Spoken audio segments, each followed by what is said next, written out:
right, it's Sunday morning here. We are at Bryant-Denny Stadium. Pat Dooley, the Gainesville Sun. Cecil Hurt from the Tuscaloosa News, and where Florida has lost and Alabama has won, and it wasn't close. Now, in the second half, it did get a little bit antsy, I think, for Alabama fans. They didn't really do anything offensively, Cecil. But, boy, that first half, Florida just could do nothing right, and Alabama did everything right. Right. Football's simple, and we do a lot of analysis and spend a lot of time looking at keys of the game.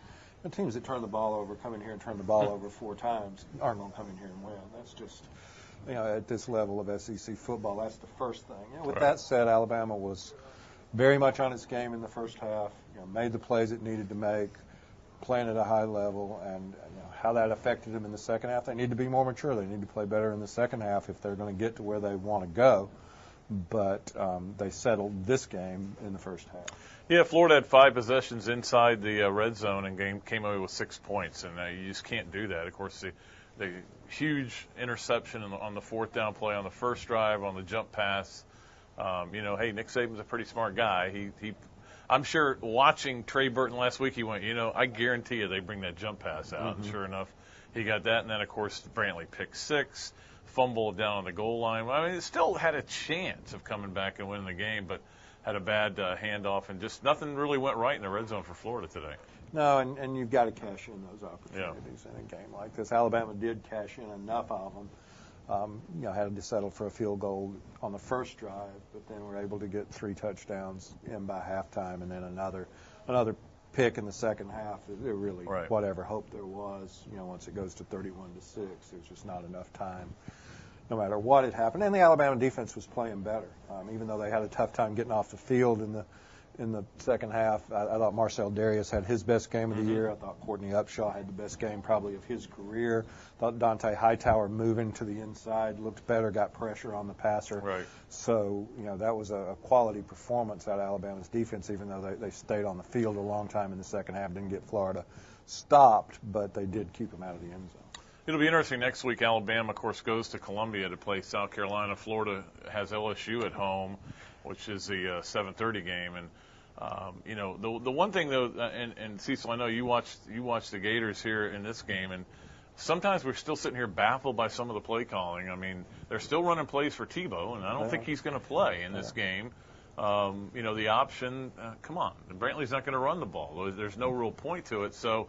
On the other hand, you look at an Alabama team that, there's times when I look at them and I see them as being vulnerable, and yet at the end of the night, they've won the game.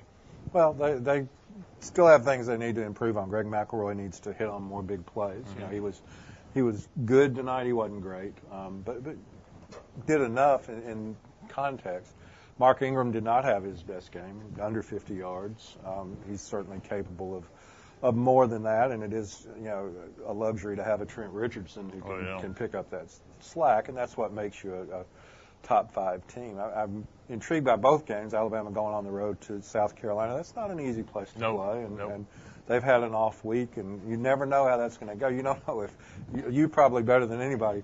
He may have completely shattered Stephen Garcia, or he may really get a great performance out of it. He hates him so much. So I realize that. It reminds me a little bit of 1999, where Florida just reached a point in the season where I think he threw his hands up and wasn't happy with it.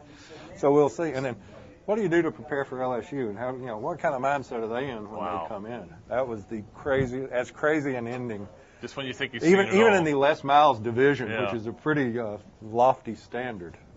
So interesting game for Florida. Yeah, it will be. And I thought Florida did a good job of stopping the run. I mean, I think they knocked Ingram out of the Heisman race today. I had him back in.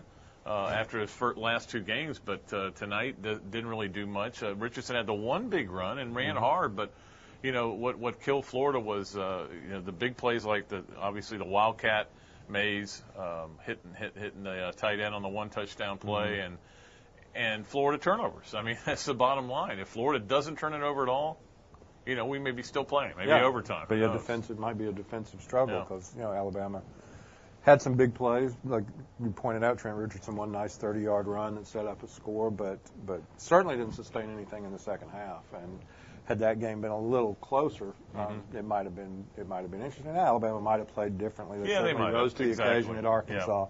and you know that's what top-ranked teams, whether it's Florida or Alabama, who seem to have been the top-ranked team for most of the last 3 years, that's what they do. So it'll be an interesting week, though. I think that both coaches, obviously Urban Meyer has a lot to go back and look at, and I think Nick Saban has enough, you know, from the second half to fight off any kind of complacency that they'll have going to South Carolina.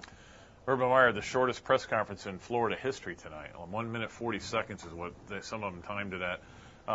And obviously he's not very happy. But like I wrote in my column, Cecil, they're not going to be defined by this game. This season is going to be defined by what they do after this game. And it's kind of funny. In 2005, they came in here and got their doors blown off, and they didn't really kind of get it until they went to LSU and lost again.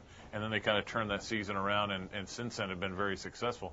I'm curious to see what they do differently going the rest of the season with LSU coming up with Mississippi State.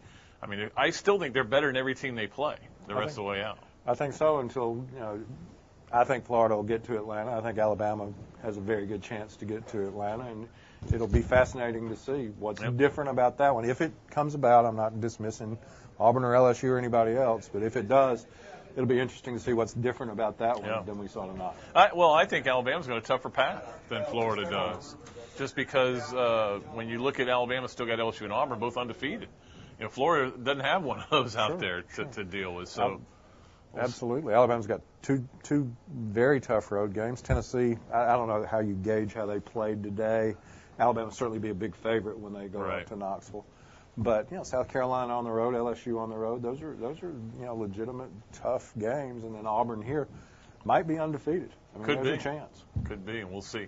That's going to do it for us tonight. We appreciate you guys for clicking on, both in Tuscaloosa and the Tide Nation and Gainesville and the Gator Nation. Until next time, Cecil Hurt, Pat Dooley saying so long from Bryant-Denny Stadium.